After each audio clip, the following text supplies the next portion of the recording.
Hey y'all, it's Jessica from Sloppy Swatches. Today I have the Cupid's Bow collection releasing today, February 3rd at 4 p.m. Pacific Standard Time from SuperChic Lacquer. I'll go ahead and link SuperChic Lacquer's storefront as well as social media down below. If you'd like, you're welcome to use my affiliate code SLOPPY10 to save 10% off your order of anything in their shop. So, I'll go ahead and get into the swatch and review as well as do a few comparisons for you.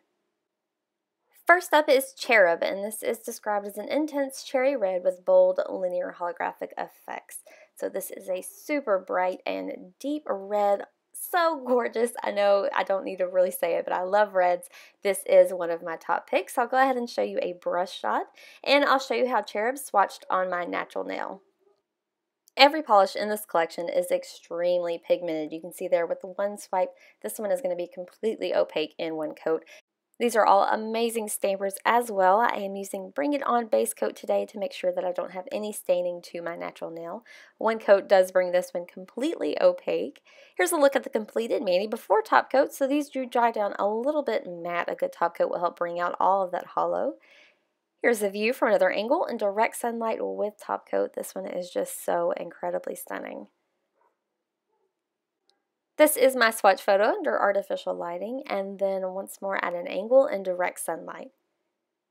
As far as comparisons with what I have in my SuperChic Lacquer collection, to the right I have Cherub and to the left I have Realm of Erotica. You can see Realm of Erotica almost looks like it leans a little bit pink here. For me personally, I love having both of these in my collection. I both think they have a different feel to them. So next up is Swoon, and this is described as an intense Barbie pink with a bold linear holographic effects. And for sure you get all of that holographic flash. This is a very deep, pretty pink. I'll go ahead and show you a brush shot, and I'll show you how Swoon swatched on my natural nail. Again, I do have that Bring It On base coat down, so I'm going to go in for one quick coat here, and with just one swipe, this one is completely opaque as well. Super easy to use formula. You just don't get much better than SuperChic Lacquer's formulas. So one coat does bring this completely opaque. I'm going to cap the tip there. Here is a look at that completed mani before top coat.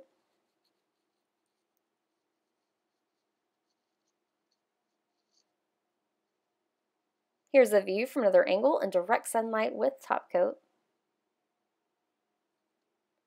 This is my swatch photo under artificial lighting, and then once more at an angle in direct sunlight. As far as comparisons in my collection, to the right here is Swoon and to the left is Trap Queen. These look almost identical through my lens on my camera. In person you can tell that there's a shift or two difference between the shades.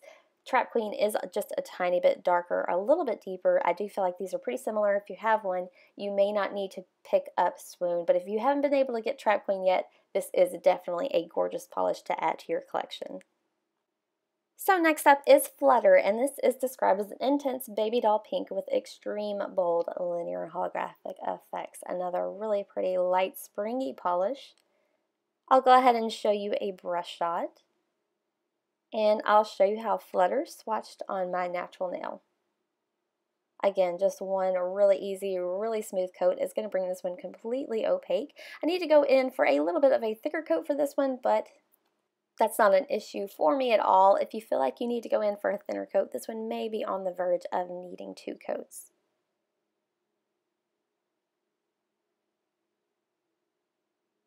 So here's a look at that completed mani before top coat.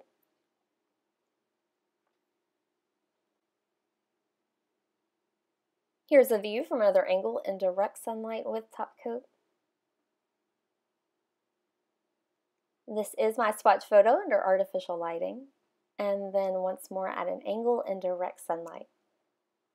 For comparisons for Flutter, I'm going to keep Flutter to the right here. I'm going to compare it first to Powder Burn here on the left, and you can see that Powder Burn has a much different vibe. It's much more rose gold as opposed to pink, which Flutter definitely is. Next, I'll compare it to Rose Betty, and Rose Betty is a much lighter, more delicate color, so again, completely different. I think Flutter is very unique to my collection. So next up is Pheromone, and I cannot even tell you guys how excited I am about this polish. It's described as an intense beguiling yellow with bold linear holographic effects, and the formula on this yellow is completely perfect. I'll go ahead and show you a brush shot, and I'll show you how Pheromone swatched on my natural nail. So here is one easy coat, and you can tell with this first swipe that this one is going to be completely opaque in just one coat. That's almost unheard of. Yellows are kind of notoriously difficult formulas to work with, but this one is amazing. It does have a touch of mustard in there, which I love. I think this is going to be completely gorgeous for spring. So here is a look at that completed mani before top coat. I do feel like this is one of my favorites. This entire collection is really amazing, but this is towards the top for me. Here's a view from another angle in direct sunlight with top coat. This is my swatch photo under artificial lighting, and then once more at an angle in direct sunlight. As far as comparisons for Pheromone, I really don't have anything in my collection that comes close. Here is Awesome Sauce to the left, and you can see Awesome Sauce is much deeper. And next I'll compare it to Wonderwall, and Wonderwall again is just a much lighter, delicate color. So I think that Pheromone is completely unique and definitely one worth picking up, especially if you love yellows. So next up is Dart Through the Heart, and this is described as an intense bronzed chrome with a bold linear holographic effects, and this one wants to make me sing. I'll go ahead and show you a brush shot, and I'll show you how Dart Through the Heart swatched on my natural nail. So this one does have a bit more of that metallic feel with one coat. It's going to be completely opaque, really easy to use formula, and I had no brush strokes with this polish, which is amazing. I do love how that holographic shines off of this base. Here's a look at that completed mani before top coat. So again, it dries down a little bit matte. Here's a view from another angle in direct sunlight with top coat. This is my swatch photo under artificial lighting, and then once more at an angle in direct sunlight. As far as comparisons, I'll keep Dart Through the Heart to the right here. I'll compare it to Cold Rush. They do look a little bit similar here. Cold Rush is a little lighter and maybe has a little bit more gold in it, whereas Dart Through the Heart has more bronze tones. So lastly today I have Dopamine, and this is described as an intense, alluring blue with bold and linear holographic effects. This is a very pretty bright blue. I'll go ahead and show you a brush shot, and I'll show you how Dopamine swatched on my natural nail. For this one, I think for sure you're going to want to lay down a base coat just in case. It is very pigmented, and one coat goes on smoothly and perfectly opaque. I did run out of polish on my brush a little bit, so I went in for another dip. I don't necessarily think that you need to do a thicker coat with this polish. I just liked playing in it, so I'm going to go ahead and cap the tip. Here's a look at that completed mani before top coat.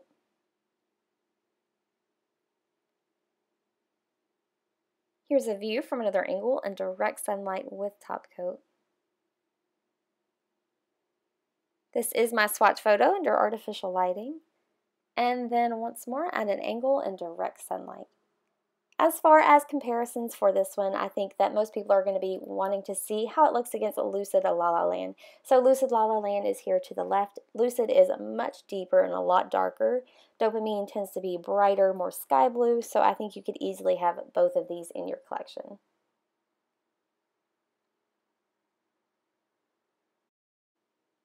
So that wraps up my swatch and review of the Cupid's Bow collection. These are releasing this afternoon at 4 p.m. PST on February the 3rd. If you'd like to see more photos, I do have those available on my blog at sloppyswatches.wordpress.com, or you can follow me on Instagram at sloppyswatches. So thanks so much for watching, guys. See you next time.